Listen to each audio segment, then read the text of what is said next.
we build, we grow, this land's our tower. Your community's voice is your community's power.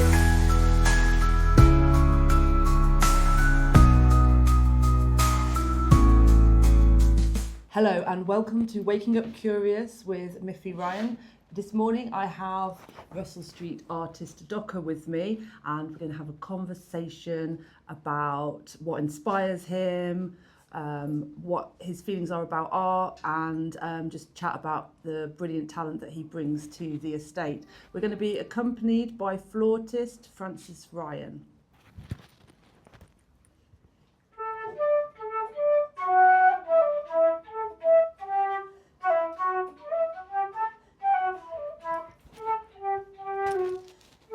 So, Docker, can you remember the first time you made a piece of art? It would be 13 years ago. 13 years ago, okay.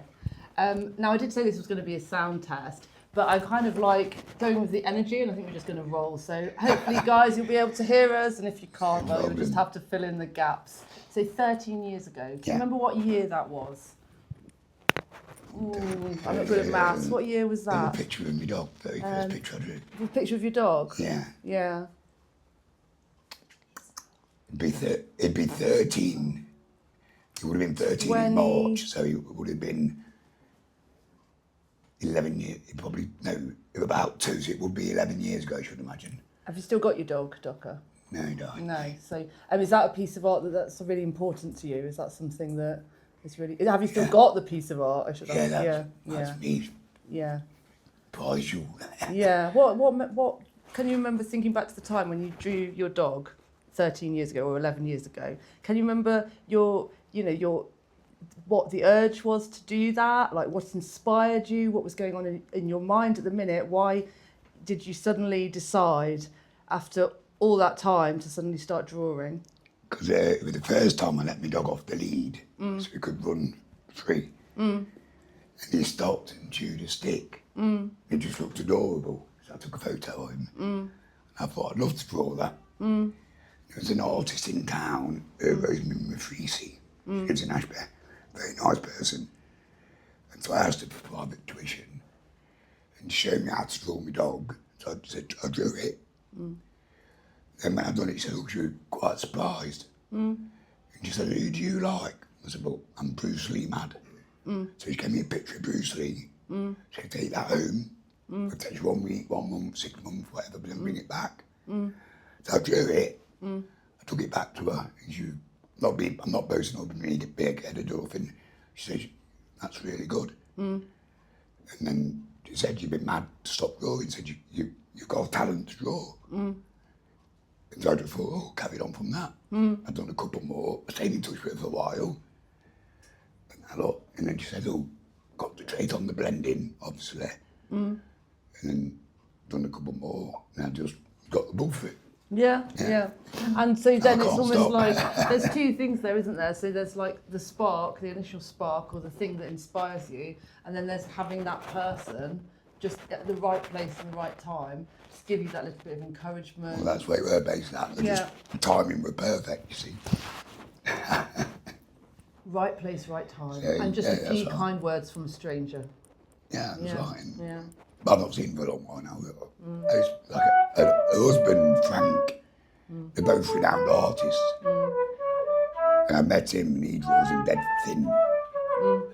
He's like an artist, can't remember his name. I can't remember his name. Arthur Rackham. Oh, I love Arthur Rackham. And he does drawings very similar to Arthur Rackham. Now that's really interesting that you should mention Arthur Rackham. I knew that when I was younger. Yeah. Very interesting, because my grandma gave me an Arthur Rackham book. My grandma was called Vera Hoyt, very severe Scottish lady, piercing blue eyes. She gave me an Arthur Rackham illustration book when I was a kid. And so I was always poring over those drawings. But we were talking this is totally tangential, but we were talking the other day about changelings. You know about changelings? So they're fairy people that have been put in a human family. So they nick the human baby, the fairies steal the human baby and plant a fairy baby in its place. And oftentimes, like, people with mental health problems or autistic kids or kids with ADHD in the past, Oh, wow. before we described them as autistic, were called changelings. That was how they explained their weird behaviour. But I love his work. It's very ethereal, isn't it? And magical. Did that surprise you there?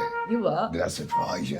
No, but you like that. No, it does a bit, because you've gone from talking about dogs and Bruce Lee Because to magic. when I was younger, I used to draw a lot like the Beano and the Dandy, just copying it.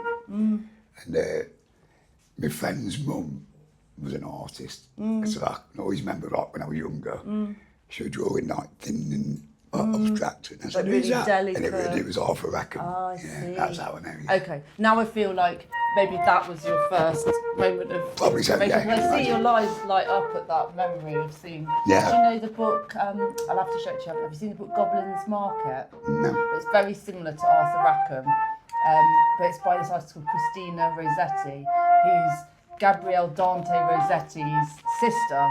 Gabriele Dante Rossetti is a like romantic artist. You know when you go in the gallery and you see these women with the really long hair and all the flowers in their hair and all that kind of.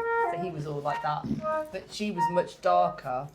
And Goblin's Market is this story about what happens to young girls if they go down to the river at dusk and the goblin men come out, Yeah, like a the troll. goblin men, and they give you the most delicious fruit you will ever have tasted. And then you go home and you go to sleep, and then you wake up with this craving for this fruit again. Oh. So the girls go back down to the river and the goblin men never come. And they waste away pining for this delicious fruit. And even if they do catch up with the goblin men, it never tastes delicious anymore. It tastes rotten and maggoty. So there's this whole story, and it's like, read into that what you want, you know. I'm like, you know. You've touched anyway, it out of the yes, basically. yeah. Yeah, So, yeah. but it's just really interesting that you're like talking about something that you experienced as a child that also I experienced, and like how inspirational. Well, that- I thought it was I was a kid. Yeah, You know, yeah. Tell me a bit about the Beano then, because you said that you also read the Beano. I was only young. Yeah. So my mum and dad were watching telly or something. I'd go upstairs in my bedroom, just copy it. Then say, oh, yeah, good, you know, just done it. And that's what I did. And then I could always remember that my friend's mum, who was drawing off Rackham drawings, she says, always draw what you see. And that's just stuck in my head. And a lot of artists train through copying, don't they? So, That's what I do, yeah. Yeah. So would you say, would a fair description for you be, would you say you're a self-taught artist? Have you been taught, or have you taught yourself? Are you a self-taught artist? Me personally, no disrespect to those my freezing husband, I would say I was self-taught, but without It like, giving me that kick up the backside to get into it, because he says, carry on. It's no good doing one every blue moon. He says, keep at it, then it will come to you. so what's your work ethic like then, in terms of producing a picture? How long would it normally take you to make an image? What, a portrait? Or, Yeah, a portrait. How long would you Say- be working on a portrait for?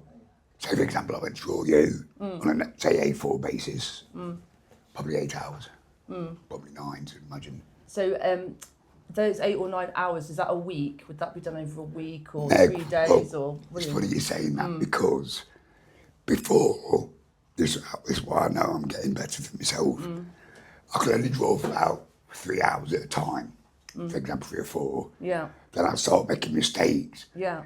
not getting bored, but missing out things which was obvious. So then the next day I'd do the same again, for another 3 hours. So like a normal portrait, which to take me 3 days, theoretically speaking, you were not on it for a full day.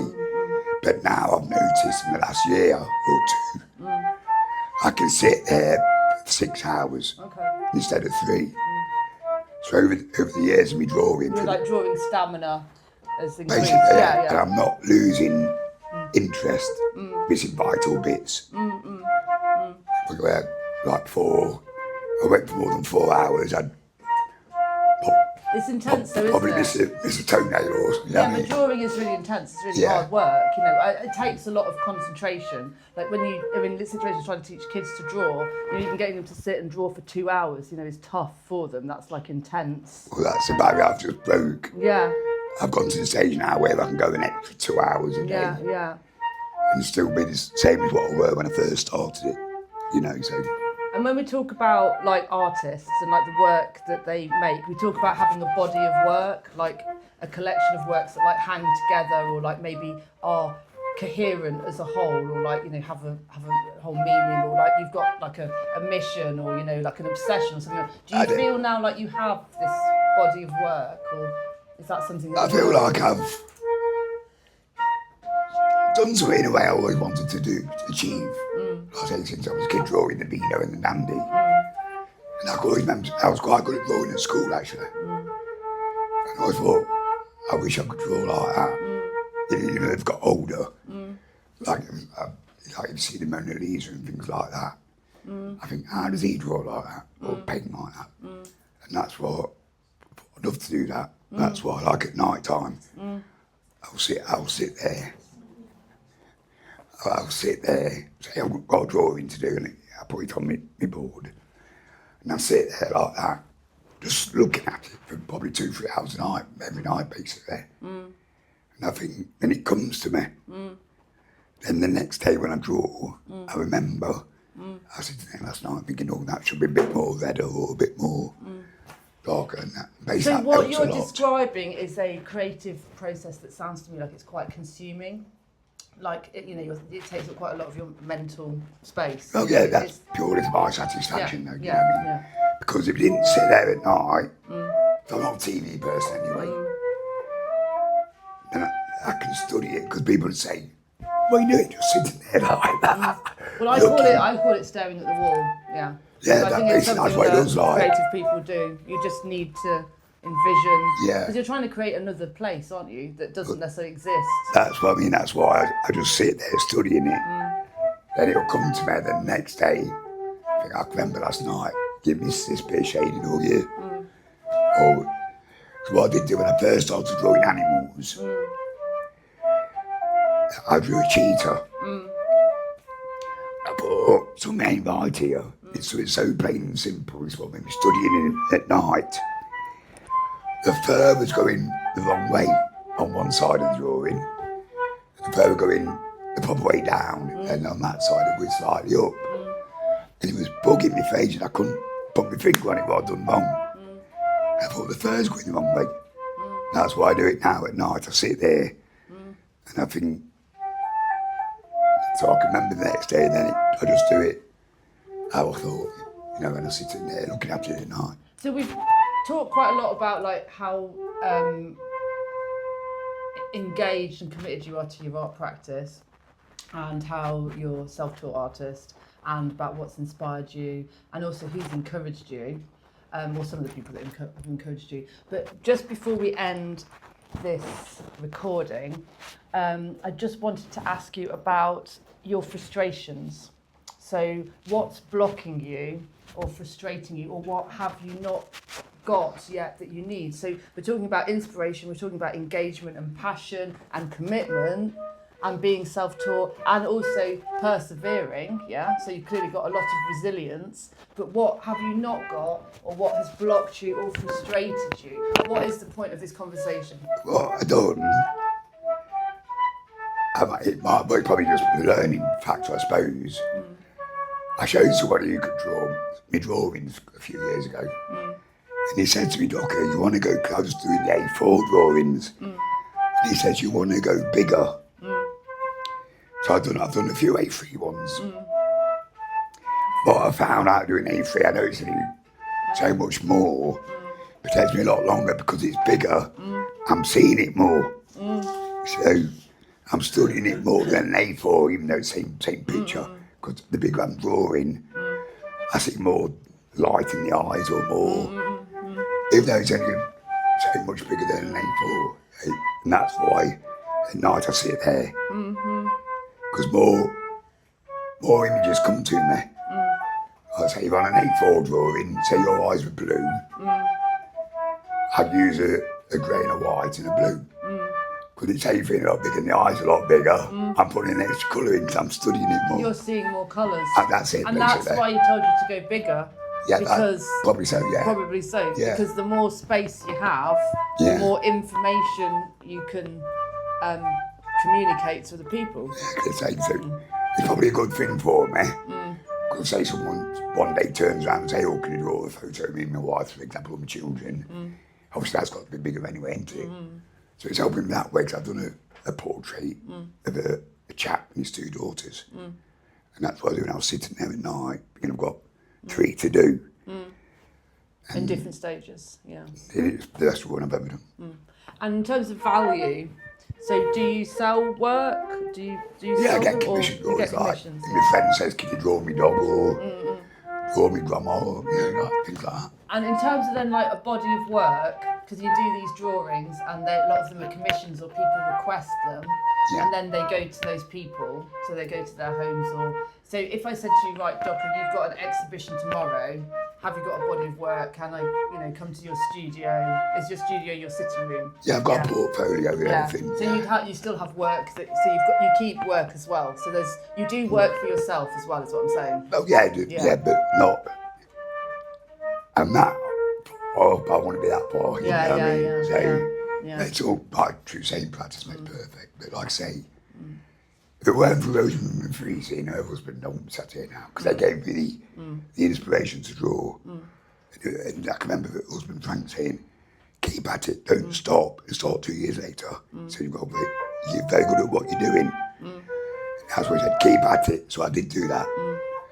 But that was a few years ago, obviously. And I was working full time then. So I was working like 6 days a week. So I was only doing like probably 2 drawings a year. So I was at work all the time. And then when I got ill 6 years ago, and that stopped work, that gave me time to like sit down. I'm not working now, so instead of doing 2 drawings a year, I'm gonna do 4 a year. And that gave me that drive a bit more now. I can sit there every day happy as I'm drawing. So it's been it. Rosemary Freezy was the person who got me in out.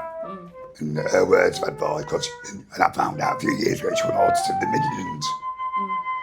And so, yeah, fair play to them people. Yeah. You don't seem to have a chip on your shoulder at all at the idea of being a self-taught artist, or having started later, or having your studio as the front room of your council flat, or any of the mechanics around. You don't seem to have a chip on your shoulder at all about that. You don't seem like bitter or No, I don't annoyed. at all. I don't think, oh, I wish I'd done that then. Because if you know then what you know now, we'd all be millionaires, wouldn't we? So basically, I'm dead.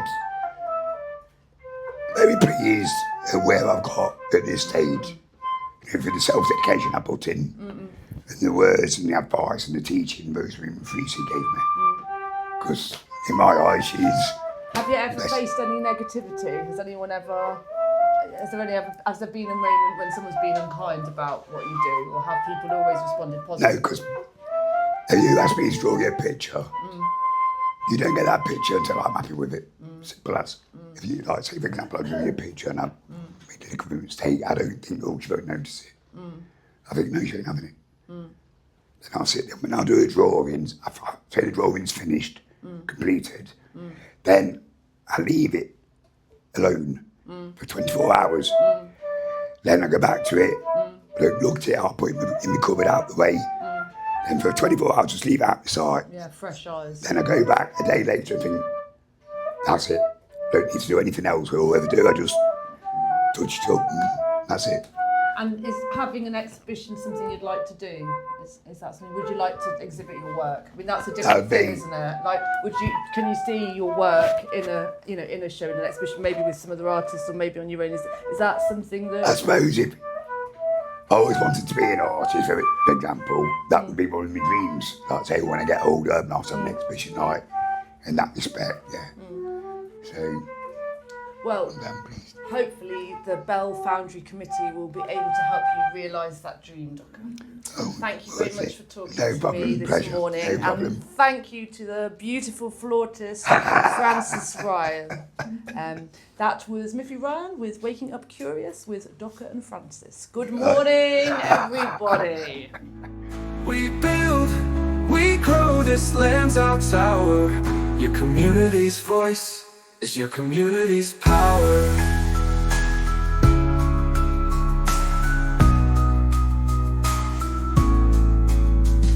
The streets we walk are paved with dreams. Every corner whispers, nothing's as it seems. We love you, Docker. Docker, Docker. Docker. Down on Russell Street he walks so proud, the king of the pot calls in every crowd. Docker in his glory shining so bright, with serious Q they rule the night. Oh, Docker, the king of the lane, lost his puppet, found joy in the rain. Serious Q now by his side, together they own that Russell vibe.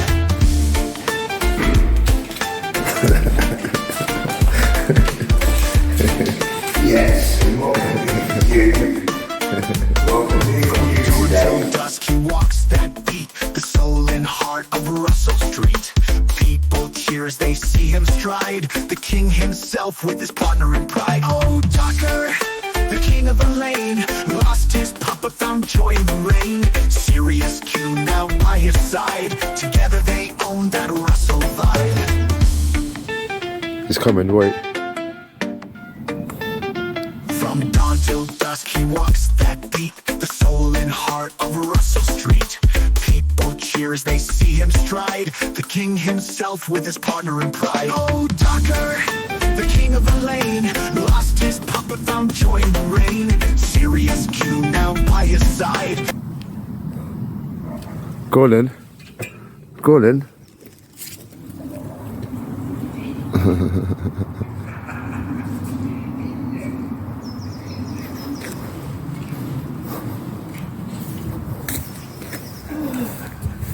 You're right, Em.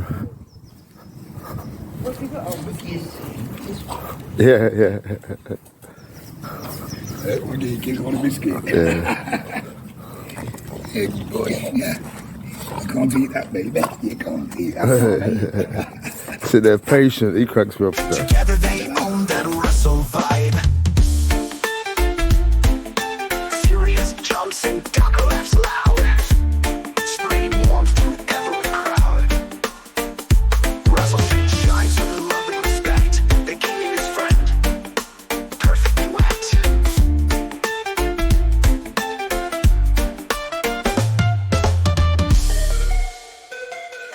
We love you, Docker. We love you, Docker. On Russell Street, footsteps loud, heart steady. Docker rolling deep, arms open, hands ready.